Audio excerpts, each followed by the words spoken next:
Rat Pack. I like it. Okay. Okay, let's get this rolling. Alrighty, welcome. Please keep that in. Nailed it. Yes.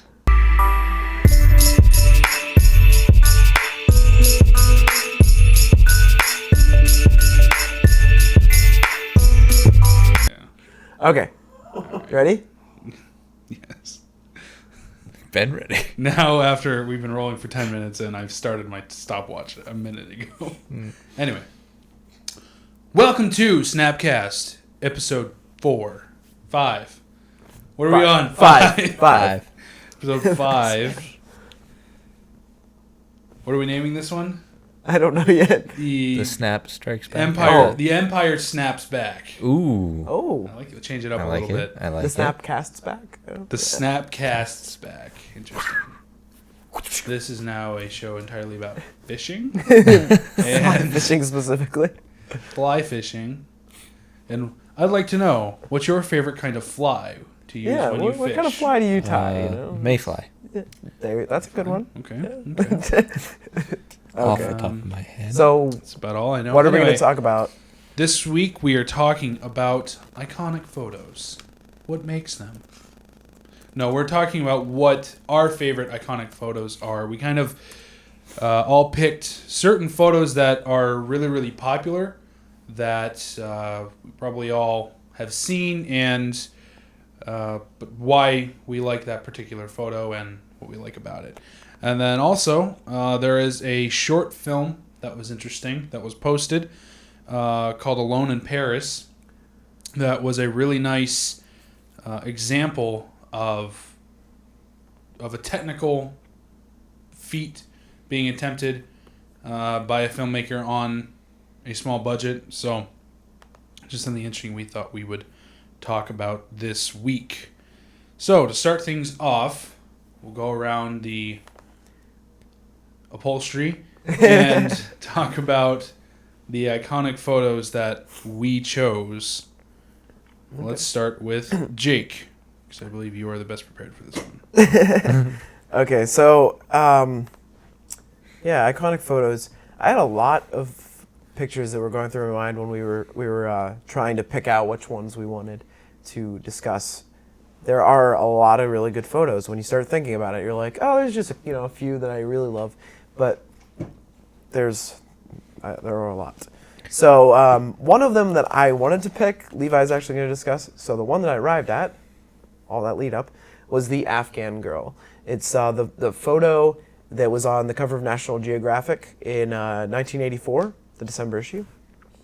I believe it was the December issue. It was shot in December of 84, and it appeared on the June 85 cover of National Geographic.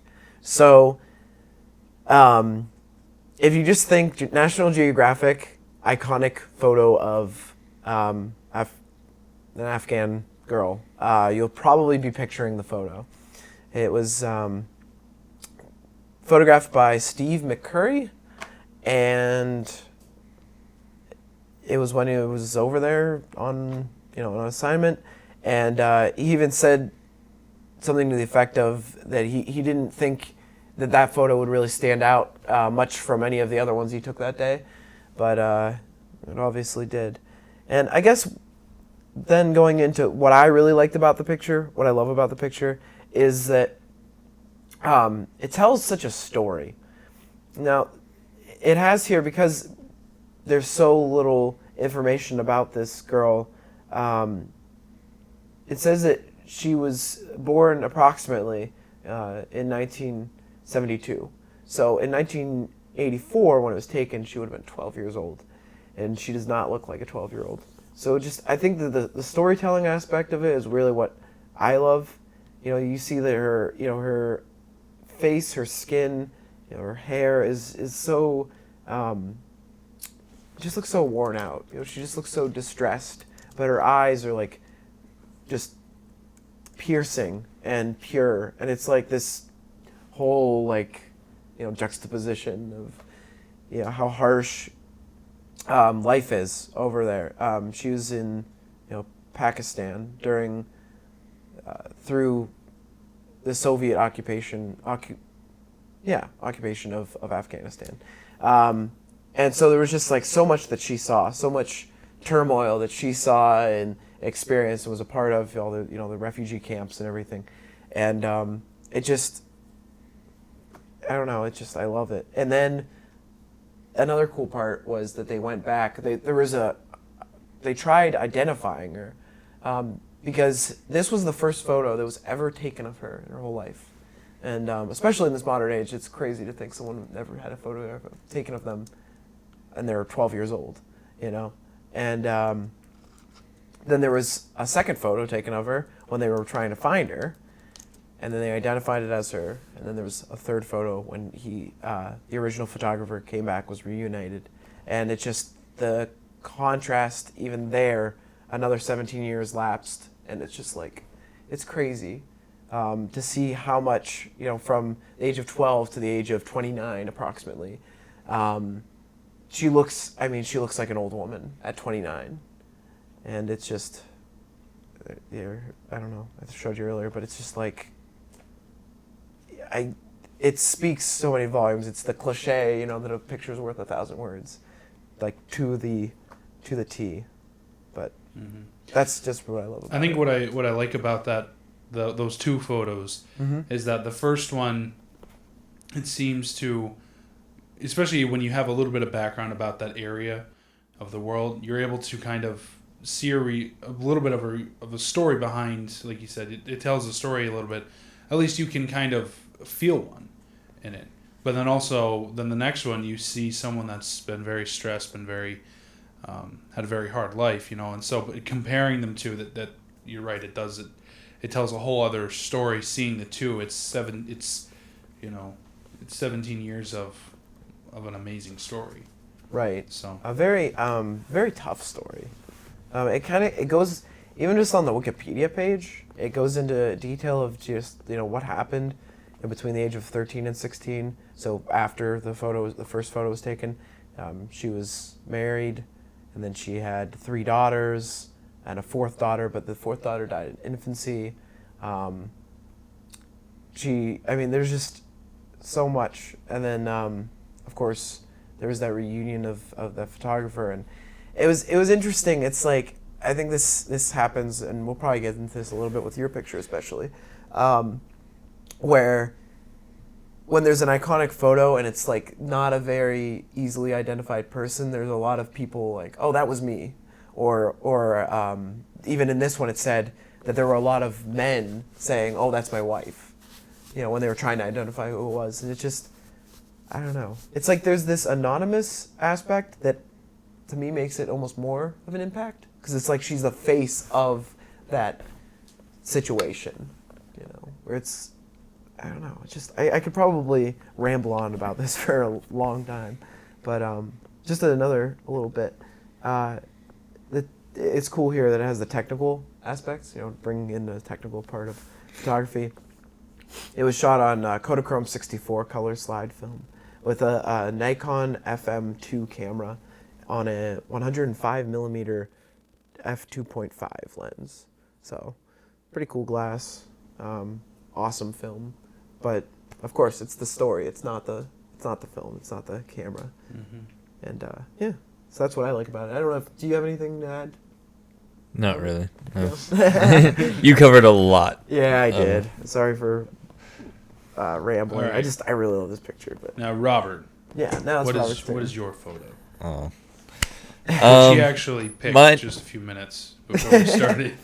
It did take me, because we discussed it earlier today, of a little bit of what we were going to talk about this evening. And so I'd been trying to think of, because there's so many iconic photos out there. Right. And I was starting to look through just on Googling iconic photos, and I was like, wow, these are amazing, but I wanted to find one that I knew to be an iconic photo and one that I've seen before personally. Yes. And mine is kind of the opposite of yours. Mine's very well known, and the people in it are very well known. It's a picture of the Rat Pack that has Frank Sinatra, Dean Martin, Peter Lawford, and Sammy Davis Jr. It's just something about that picture. They're all around the pool table, and really cool picture. It does not seem like with that group of guys. I looked up on here, and it's like the Rat Pack. They were really famous in the '60s of how their glamorous alliances and carefree sophistication created a mythical lifestyle, and it truly was. And I think this picture truly personifies that lifestyle that nobody really had that in real life, but that's what everybody wanted. Right. Just cool. It was just the epitome of coolness. And it's like, what's better than hanging out with your bros, playing a game of pool? I mean, it's just... And have all of your bros be super talented. All super talented. Rich. All carefree, rich. I mean, what's not to love? But yeah, So basically, I mean, us replace the pool table with a podcast. with a And that's podcast us. and a foosball table. Yeah. That Yeah. has foosball movie game. posters on it. But yeah, I'm just looking at this picture right now. It's just, to me, it's super iconic, and it's not a picture that I actually found on the iconic images, which kind of surprised me actually. Yeah. Is one that just all of a sudden just popped in my head. I'm like, oh yeah, I love that picture. Yeah. And I'm not even sure exactly what it is about it that I love. I mean, I don't know. It's just, it seems very unscripted. With those guys, a lot of pictures were not posed. And it's like, this could very well have been one of those moments that they were just, like, they knew pictures were being taken of them, but they were just genuinely playing a game of pool. Right. It's not a photo shoot. Yeah. Yeah. I really like that picture. I'm such a sucker for black and white. So, Yeah. Yeah. I think the cool thing with this, what I think is so interesting, because people, I always look at like famous people from this time period, and I think it's so interesting because it was kind of a new concept of being that famous. Like, there had been popular people, there even movie stars for 20, 30 years, but not like this. And people weren't this famous. You know what I mean? Like, Yeah. Right. especially I remember it's kind of off topic, but watching a documentary about like Elvis Presley, Jerry Lee Lewis, and Johnny Cash. Like, when musicians went on tour like that. Yeah. That was the first time musicians had really done that, where you were in a different city every night and you screamed to 10,000 people and you got on the road the next, and that's when, like they talked about in that documentary, how that's how drug use became so popular among musicians, because they weren't eating right, their bodies were just breaking down, they didn't know how to cope with it, so they started doing drugs to pick up their brain cells. And but it's that's just something I think is really interesting about photos like this, when you get to see how this was a new concept of people, of these kinds of people being there, but having this kind of super pack there. To be rich from being a musician, it was a new concept. It just, it is a really cool photo. Like I was saying, I'm a sucker for a black and white photo, and this just really captures expressions really well. We see, like the different reactions. It's like kind of like cool and collected, and then like almost concerned looking, and then Sammy Davis is just like looking at his hand. I don't know. He's like looking at the chalk or something. I think he has a cue stick, and he's chalking the cue stick. Oh, okay. Yeah, I think it looks like he definitely has chalk in his hand. Yeah. But and they all have like, well, there's two drinks out, and it's just. Yeah. Wouldn't you love to be able to like hit play and just hear what the conversation was? It's like you look at this picture and you can see yourself being there in that time period with them. It puts you there. Yeah, it transplants you, and that's what that's what a good photograph does. Is it transports you from where you are and puts you in it. And when it's such a time period that you're so unfamiliar with, or such a situation that you're so unfamiliar with, and it can still do that, that's an incredible photograph. 10 out of 10. It's like, so what time's the photographer guy get out of here? Yeah. When can we take our jackets off? Yeah. Why'd you already take yours off? Anyway, but yeah. Yeah. I'm Peter Lawford, and I do whatever the heck I want. Yeah. All right, so now my turn. Yeah, what's yours, Levi? The image I picked, and kind of the first image I thought of when this kind of idea was when Jake texted it to us, like, pick, or whoever said, let's pick iconic photos. Yeah. I thought of what's referred to as the V-Day kiss. So basically, the story behind it is World War II's over. It's in Times Square in New York, and randomly this sailor grabs this nurse and kisses her, and It's a dip kiss. it's a kiss of all kisses, and from the story it was completely spontaneous. The sailor and the nurse did not know each other. He just whatever was caught in the moment and planted one on her. So one of the reasons that I like this photo so much is that the perfect timing of it. You think about not only the time that the photographer was there to take this photo. Usually that's when we think about capturing the moment. That's what we think about. We think about the photographer just being at the right place at the right time. Right. But this, when I started to think about it, this was a few years ago I started to think about this, but you think about the time. World War II had just had ended. The sheer force of evil in the world had been defeated. That kind of idea of that. And people at the time went from being so scared to being overcome with joy. Right. And I think especially, like, if you look in the background, there's these old women looking at these two people. Yeah. You just think of the idea that old women like that, their grandsons could have been overseas, or Right. that it's just crazy. Yeah. And so, but it's just to me is an incredible statement for not just this time, but really an entire generation. A whole group of people that collectively had a concern for the well-being of the world, and the sudden change of the world's not in such a bad place now. The emotion of that captured in one image. I kind of think of that, and it's been colorized here, which I think is kind of cool. Because cool. It's funny with these old photos, like black and white. It always makes things look Timeless. Yeah, almost. Timeless, but like kind of not. I guess like a not real effect. You know what I mean? Like it's not like it makes it more like an art rather than right. It's kind of it gives it kind of like an otherworldly. It kind of elevates it above, the way we see it. Right, because it is different. But then with something like this, also, I feel like it makes it feel so old. Yeah. It kind of, when I see something in black and white like this, I think it's from the 40s. I love the colorization of this because it was done well. Yeah. Like it was. Well, and that's Yeah. The tones are still good. Like That's- it's not like weirdly vibrant. It's Yeah. still like muted and it's like brown. It doesn't look painted, and what I like about it is that it makes it so real. Yeah. You take this photo that you've seen only in black and white, and that has, every time you see it, for a fact that was taken in the 40s, and that was taken way before I was born.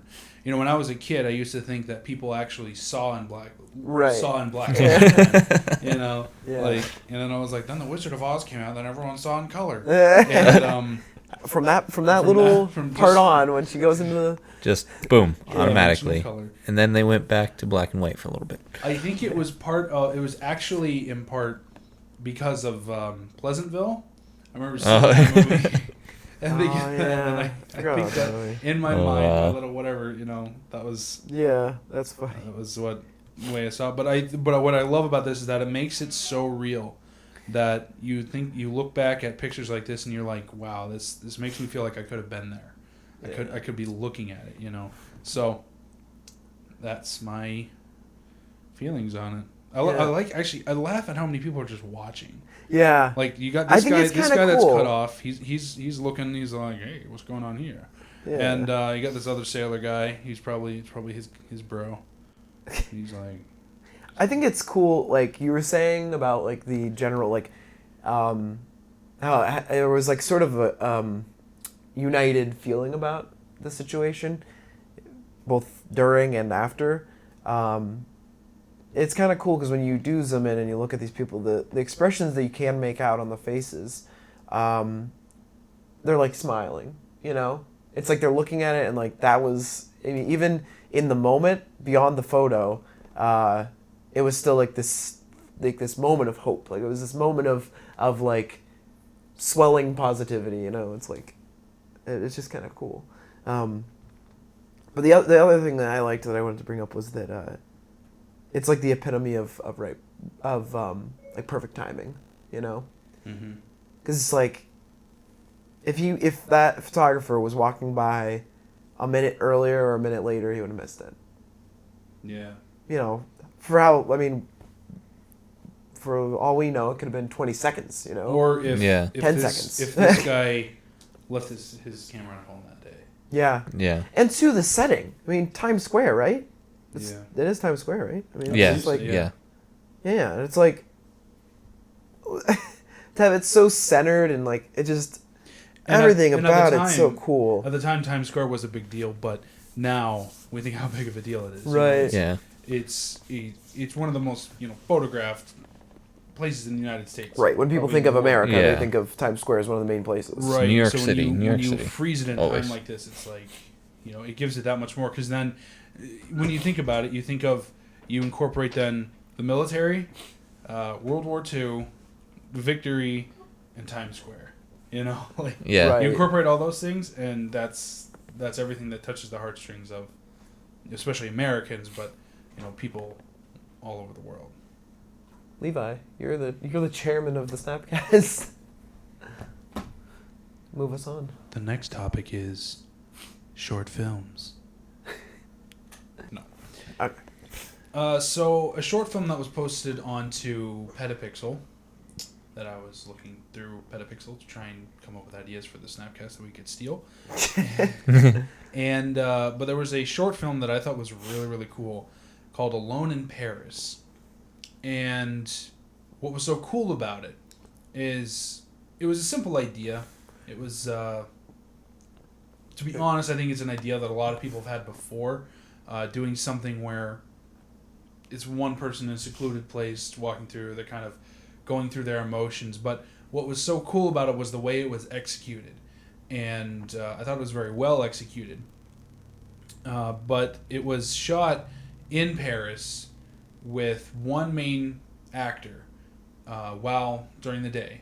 And in Photoshop, frame by frame, the filmmaker went in and removed all the normal people, which is not an easy thing to do.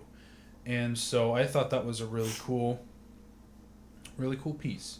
So that was going to be my suggestion of the week for everyone to go see. What did you guys think of it? I thought it was cool. The article used the word painstakingly, and I think that really sums it up. It painstakingly cleaned up in Photoshop. So yeah, I mean it was filmed. They said it was filmed on weekdays at 2 p.m. So you have to figure. I mean, you're in front of the Louvre, and it's a weekday at 2 p.m. There are tourists everywhere. I mean, I can't imagine editing out. I can't imagine doing one photo, and editing out all the people, let alone all this video. I mean, it was very impressive from that aspect. Not to be like a super critic about it, but it was honestly the execution of like the effect, the visual effect that I liked the most. The story was pretty cool. I mean, it was, she was like kind of distraught about her sister being in hospital for something, and then at the end the people come back and it's like because she can breathe because the results came back good, but and some of the shots were like a little, off, but otherwise, I mean, it was a cool thing. So, yeah, I mean, that's just kind of what I liked it. It was really well done. Yeah, that was the other thing I thought, that with the execution was done so well, was that there weren't any shots that I could really go through and be like, well, I could see where there was a little warping here. It was Right. The colors didn't match up when they stamped it out, but It's it like you have to. It looked really good. Even if Yeah. I were to say give it a, even if I were to grade it on like a 10% curve, I'd say it's still got a 90%. Right. So, I think it's a. Yeah. It's a good one. And I think The effect was executed perfectly. Yeah, and I think it's a good example of how you can make a film with a very small group. Because I mean, I don't know, I didn't look into any of the behind the scenes or anything like that, but I would imagine it would be only one or two crew people and the actor, right. that you would need to shoot. That you would need to shoot. You could have more, but there could have been more on it, but you really only need a few people to shoot that, and then just all of your free time to go into Photoshop and fix everything. And they didn't like just shoot tight shots. I mean, there are like some really wide shots in there. Yeah. Especially the one of the arch. Yeah. She's like this big. Yeah. Imagine all the people. What did you think about it, Robert? Okay. Anything to add? I could be a super critic of this video, Right. but I mean, the technical aspect is amazing.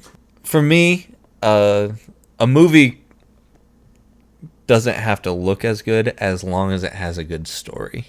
Mm-hmm. For me, so I'm a little bit opposite of where you were coming from. Yeah. But even critically, I see by the end of the video, you can obviously see what they were trying to do with it. Right. But I don't think it's like, for me, I like to think that I'm okay with picking up on things rather quickly when it comes to movies and videos. Yeah.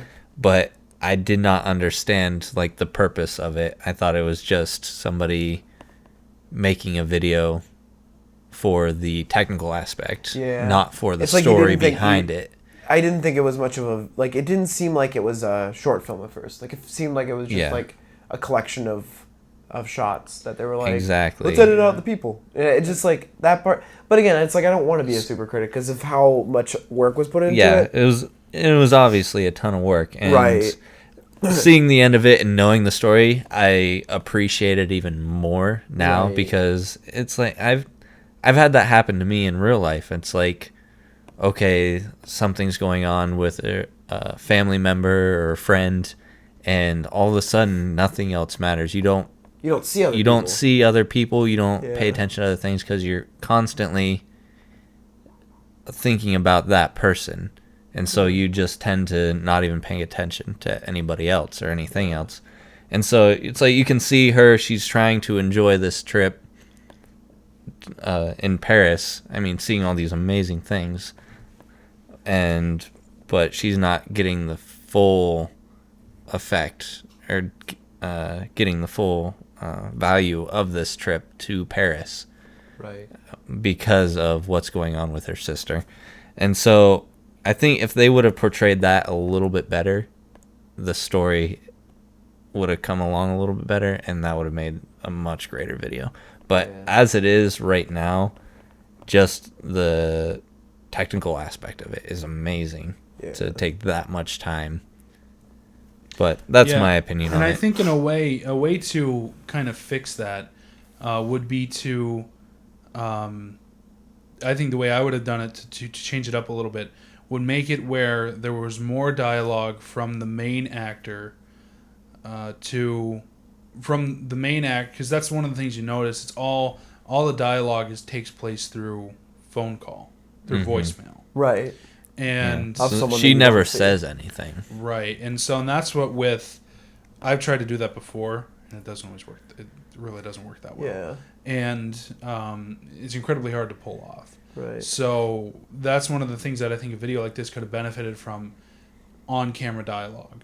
And but that's being said, that's one of the more difficult things to portray, to accomplish, especially for an actor. Yeah, I had like two little ideas. Like, I mean, you'd have to pick one or the other. One could tie into the effect, where it could be like her sister would be the only person she sees in these random locations while she's in this trip on Paris.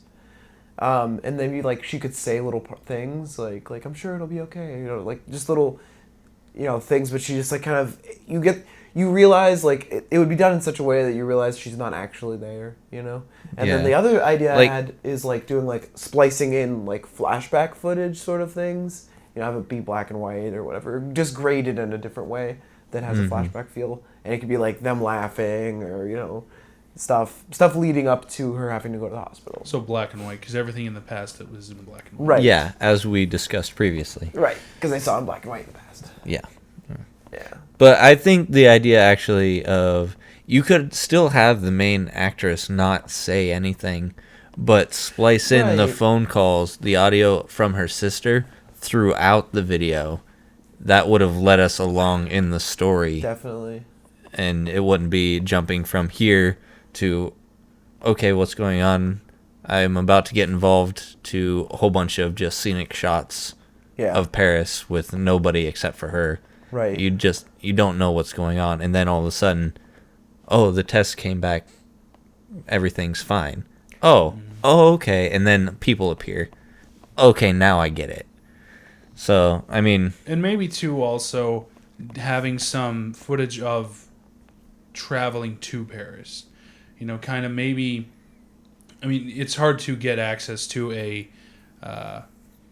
plane. But travel by map. If you can somehow show the act that she's traveling alone. Yeah. Because, I mean, obviously, I think these people are from Paris, so... Yeah. From France, at least, that's why they were able to shoot there. But try and stage something that shows a little bit of traveling aspect. That way that she's going on this trip alone. Just something to give it a little more context. And that's where, I think it is, like you said, it's definitely a movie that puts a video that kind of puts the technical aspect, that's more of a technical aspect above a storytelling feat. Yeah. So, yeah. But still, it's a really well. I give this video a B+. Oh. Still worth watching, definitely. Oh, I give it a 95% for an execution, and then a 90% for an overall. I think. So it was really so I think the technical aspect is something that is important, especially for me. A lot of times you find people that will say, oh no, the story is everything. The story is everything. Well, right. It's like I don't care if it's on mini DVs. Right. It's like, well, not always. There are times that I think a technical failure will take away from because it can be distracting from the story. Well, case in point, Independence Day. It was a great story. If you watch it on Blu-ray now, it looks pretty bad. And it looks awful. At the time that was a blockbuster hit. Blockbuster, it was huge. Cutting edge visual effects, but now it doesn't hold up. Yeah. So, in that sense, that's only one case, especially when it comes down to independent filmmakers. Yeah. Unfortunately, if you can have a great story, but if your audio is really echoey and it's in-camera audio, you're going to lose your audience. Yeah, like the last episode. Yeah. I think Josh. I think it goes audio, story, then picture. Yeah, but for me personally, if I were to split it up percentage-wise, I would say it's 90% audio, 90% story, and 90% visual, maybe 89% visual. So, then what's the 10%? To make for something to be really, really good, the actors. It has to be. No, I'm saying out of 100%, they're all 90. Oh. So you need. Then what's that last 10%? That's what I'm saying. No, I'm saying they're all. So you have 100%. Understanding what I'm saying. You have 100%. I know what he's saying. Yeah. You know what I mean? They're all. Why are they? You end up with 270%. Why aren't they each 100%? because you don't have to make it because everything doesn't have to be done perfectly to be a good movie. Okay, that makes sense. They're like it doesn't weighted. have to be perfectly executed on all levels to be a perfect movie. Right. Dark Knight is not perfectly executed on every level, but it is a perfect movie. Right. You know, The Last Crusade. It's a perfect movie, not perfectly executed in all parts. But anyway, Empire Strikes Back. Yeah. Empire Strikes Back is pretty close. I mean, technically, they're all 99. Anyway, that one would be all 99s across the board. Yeah. Anyway, but I digress. Yeah, so next week we're going to be talking about what did we want to call it? Like photo location bucket list sort of thing. Photo bucket list. So places that are like iconic or just visually. Like amazing. A photographer's mecca, you know, like where do we want to go? And so we'll like kind of discuss that, and then we have just I think a couple news items we're gonna maybe go over. Yeah, we're gonna try and incorporate more of a photo news aspect. I think you talked about a little bit more about gear. I think. Yeah. Stuff that people are developing, stuff like that. You know, stuff that's coming out. So cool stuff. So leave us a comment if you have any questions. We're gonna do a Q&A segment. And subscribe. Not that anybody watches. Right. But. Leave a comment. Just leave a comment, and we'll put our favorite ones down there. Even if it's just like an opinion thing. Even if you're criticizing Robert for his glasses, they're actually my glasses. They're actually Jake's glasses, but he's wearing sunglasses inside. Hey, so I took them off for most of the video. That's true. No. Okay. Well, but that's episode. This is SNAPCAST. This was episode 5. We'll see you for Return to the Snap. Ready? This minute. Ready? 1, 2, 3.